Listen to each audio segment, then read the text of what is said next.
আসসালামু আলাইকুম। আপনারা সবাই কেমন আছেন? আমি তো আলহামদুলিল্লাহ ভালো আছি।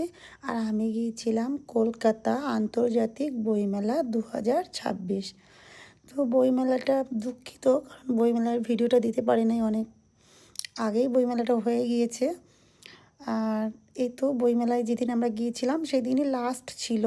খুব সুন্দর অনুষ্ঠান হচ্ছিল, কুইজ হচ্ছিল, সবাই লাইনে দাঁড়িয়ে যে কুইজ বলতে পারবে তাদেরকে গিফট দেওয়া হচ্ছিল। আর খুব সবাই আনন্দ করছিল আর সবাই কুইজের আনসার দিচ্ছিল।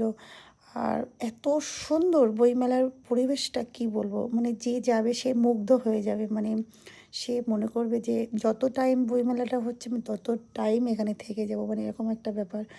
আর মানে বইমেলায় ঘুরে ঘুরে মানে বইমেলা মানে শেষ হবে না, মানে মানে দোকানগুলো শেষ হবে না, মানে চতুর্দিকেই শুধু দোকান আর দোকান। একদিন সারা দিন লেগে যাবে। মানে বই আর গল্পের বইগুলো এত সুন্দর ছিল, কি বলবো আপনাদেরকে। আর খুবই সুন্দর রবীন্দ্রসঙ্গীত, গান হচ্ছিল আর সবাই ভিডিও করছিল ওইখানে। আর এত সুন্দর মানে পরিবেশ, মানে আমি বারবার পরিবেশের কথা বলছি কারণ পরিবেশটা এত ভালো লেগেছে। সামনে বছর আবার যাব। আর খুবই ভালো লেগেছে।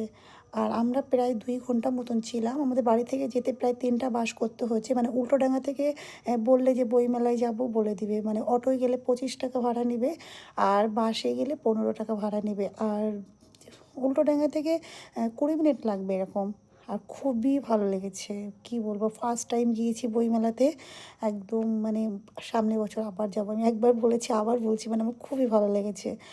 আর এই জায়গাটা এত সুন্দর, সবাই বই কেনার জন্য ব্যস্ত আর অনুষ্ঠান দেখার জন্য ব্যস্ত।